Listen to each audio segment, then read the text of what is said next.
We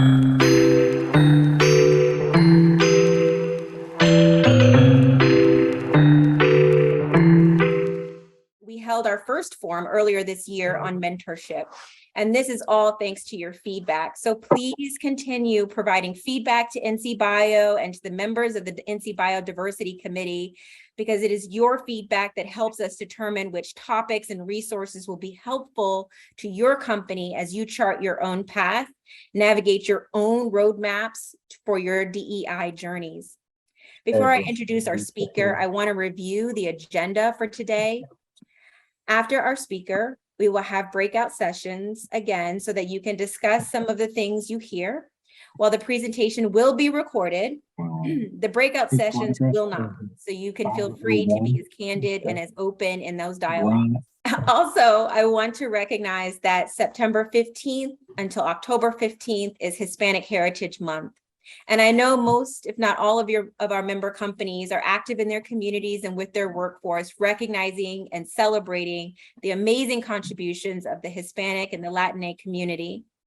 We acknowledge that Puerto Rico and other Caribbean islands are dealing with the after effects of Hurricane Fiona, and our hearts and minds are with them.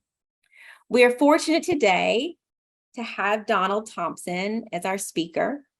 Donald Thompson is CEO and co-founder of the Diversity Movement, known globally for its groundbreaking diversity, equity, and inclusion programming that drives real-world business results. The company was in Incorporated Magazine 2021, or is it INC Magazine in 2021, the Best in Business awardee in DEI advocacy. In 2022, Fast Company included their micro video platform in its list of world-changing ideas.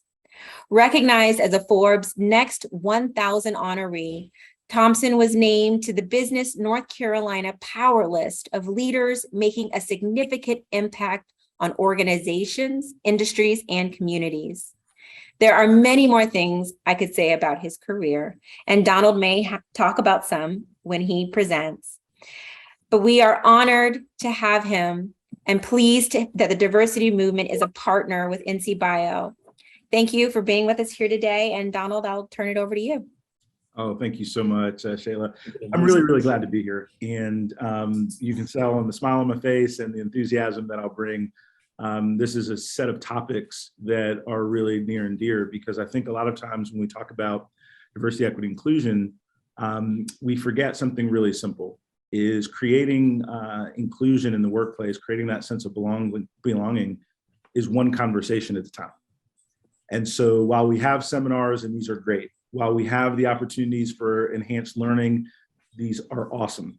We want to create a foundation where we can learn together in that most practical sense of how we integrate and interact with each other on that daily basis. And that's really going to be the construct of my chat today. Give a shout out. If you can see behind me, there's some beautiful art. And Adriana Ami is a local North Carolina Puerto Rican artist. And so in the spirit of Hispanic American Month, I just wanted to give her a shout out. And Susie, if you could throw her information into the chat, those of you that are interested in art, you can see it in my background. And one of the things at the Diversity Movement, we just try to live and promote people that are doing amazing things. So one of the things about critical conversations in the workplace that is really important is that it's not something that you can just do one time. It has to become a part of our everyday habits, right? And that is the way that we give and receive feedback. That is the way that we are present and understand how to be agreeable, even if we disagree with something that is said or how it lands.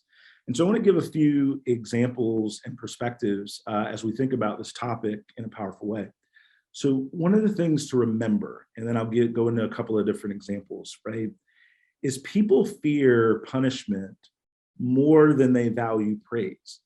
And so what we have to think about when we have something that needs to improve in an organization, or something that we need to share with someone that may or may not be positive in light, we want to make sure that we set the tone and the right temperature for that conversation to be effective. And so here's really what I mean.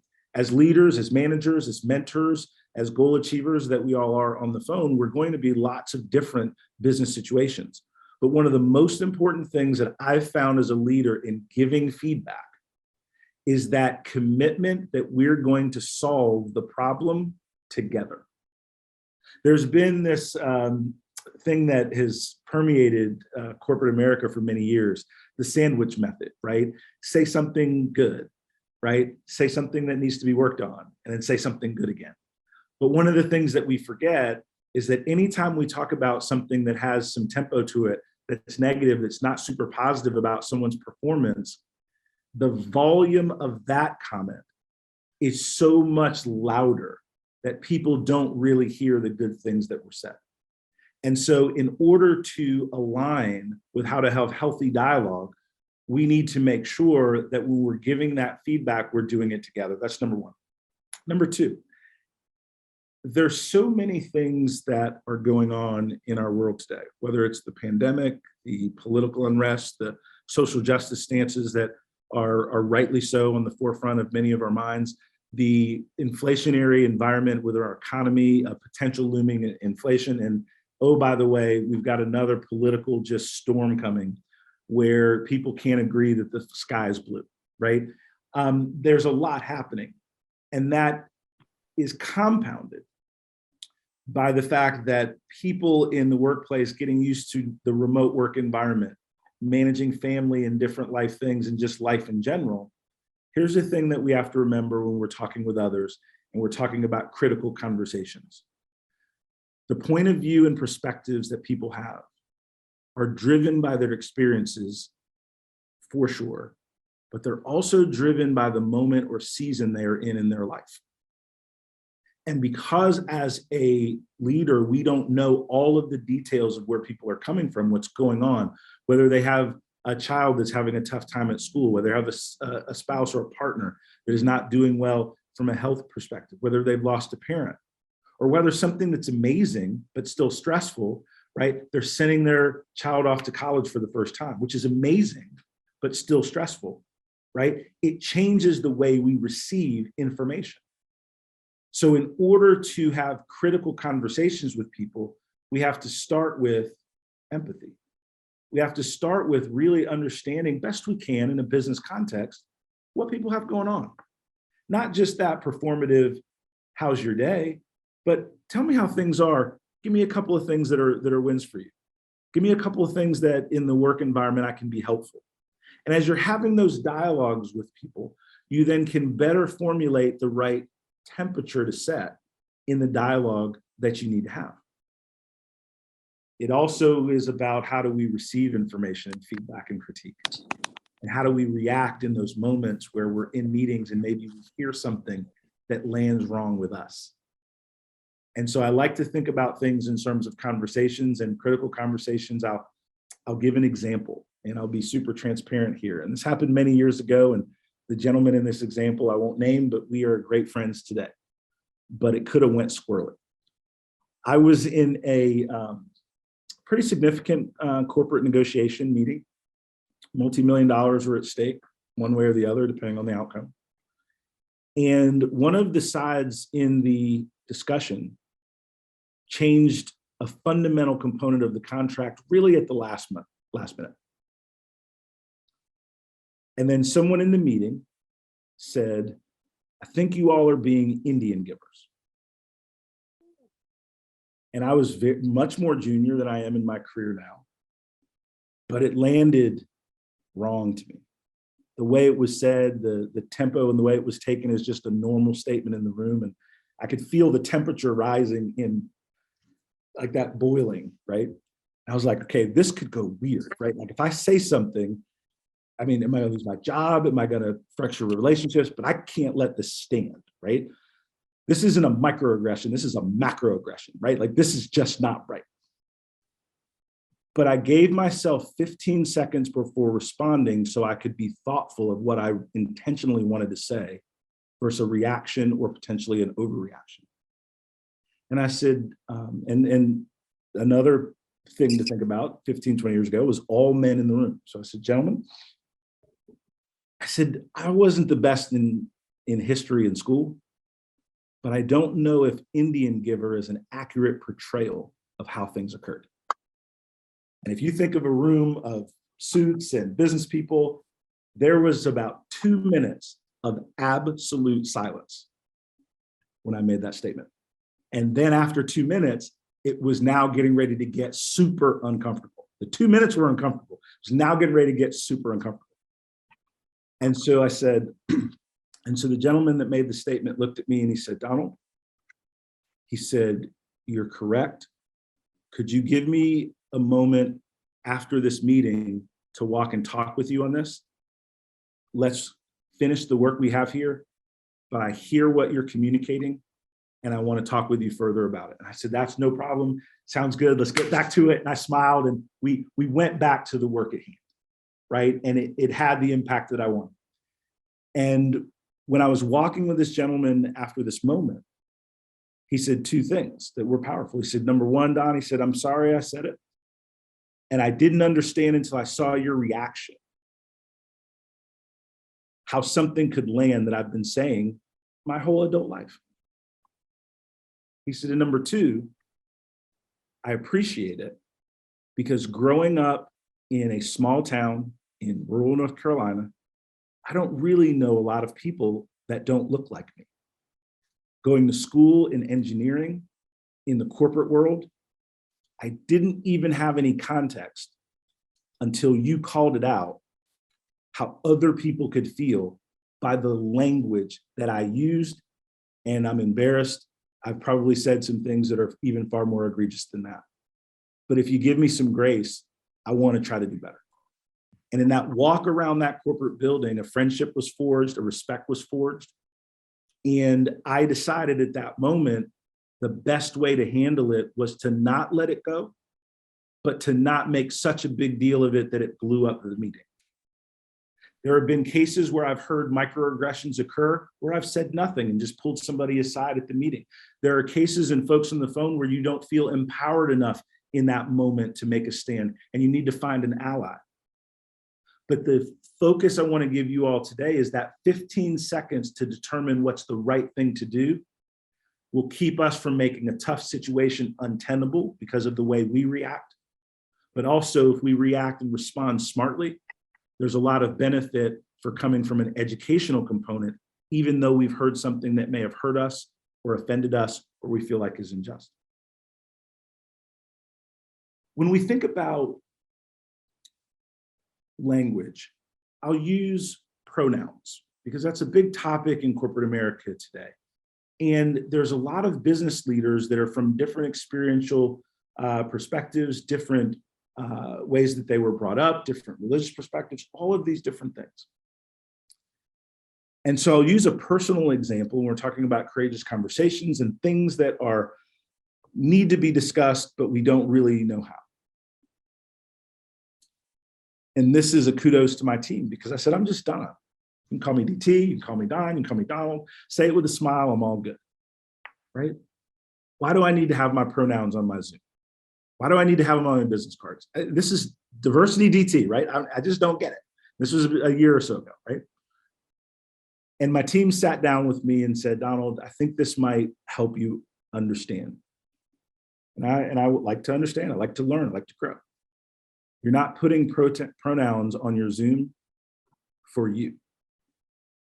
As a leader, you're creating space for others to be their authentic self at the moment of their readiness.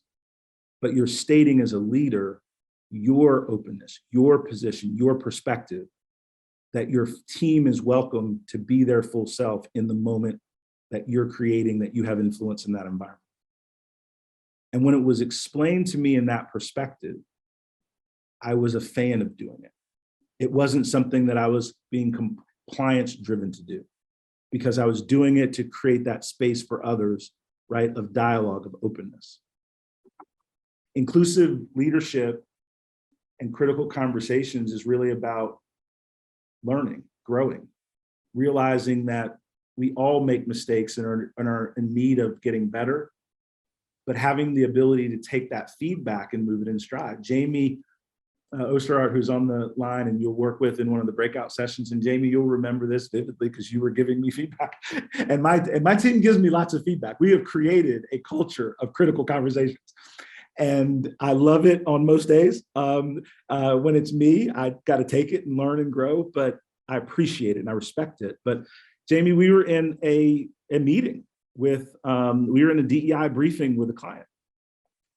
And I used a term that was not inclusive.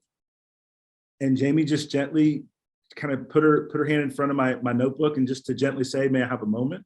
And said, Don, I think the inclusive term that would be better landing is XYZ. And I said, thank you so much. And I changed my language and we kept it moving. Now, in order for those things to work, there has to be respect in your environment. But the other thing that's important is Jamie didn't make the moment bigger than it needed to be. She created space for education. I took that space and then we resumed with the business that we needed to do.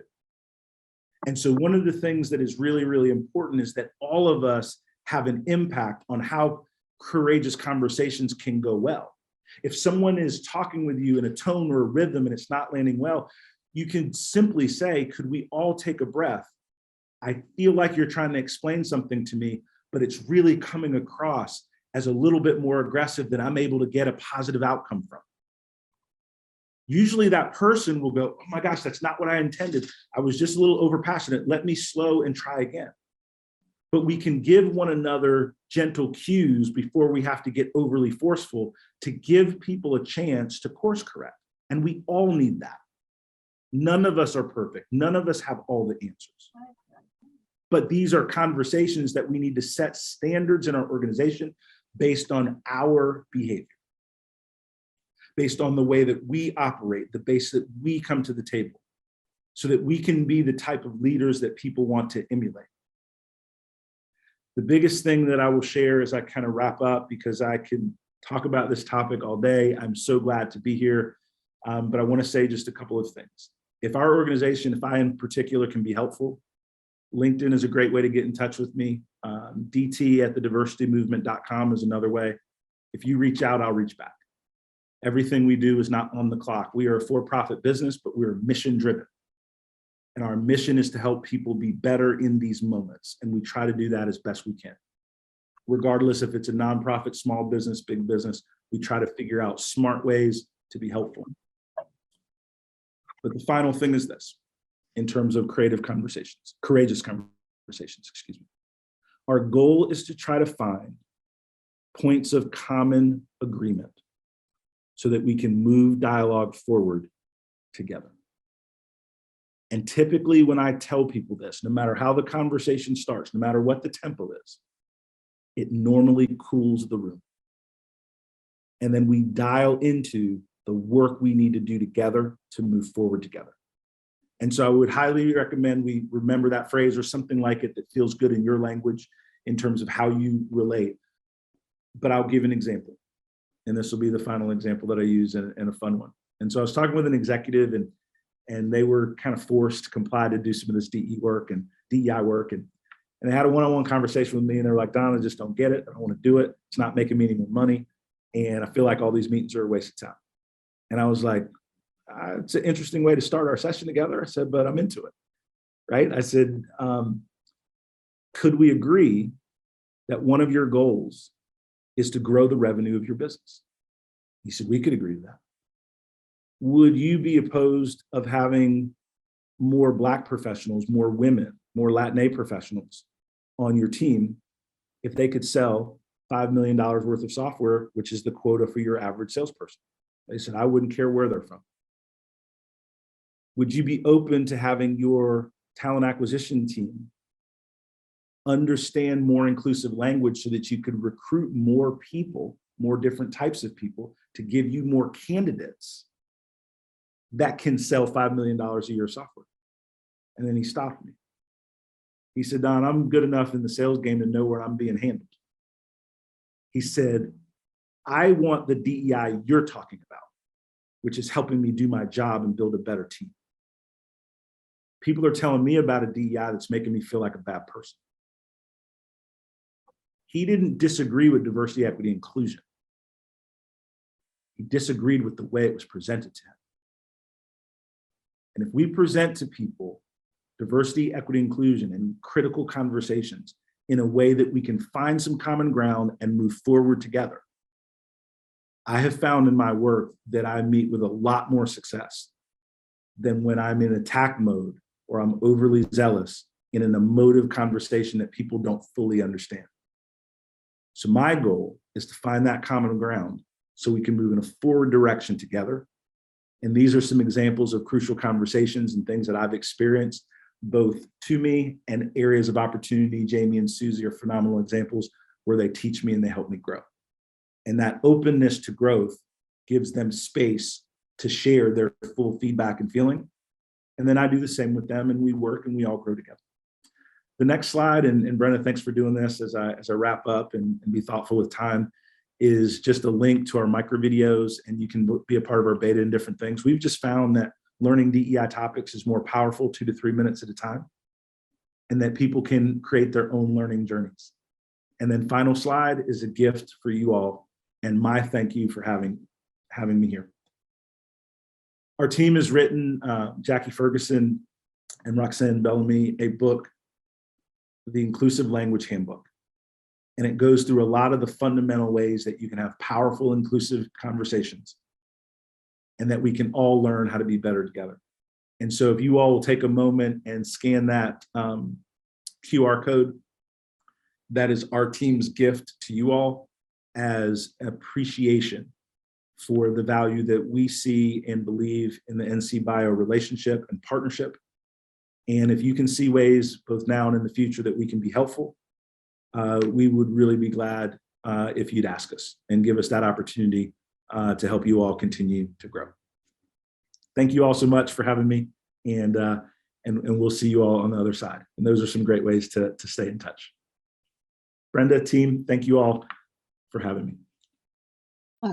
Donald, thank you. I'm Laura Gunter, president of NCBIO, and we could not be more excited to have the diversity movement working with us on our DEI journey that really is a journey of our members. We put this program together. It's really kind of the brainchild of a few members that said, we would like to have more resources. We'd like to work together.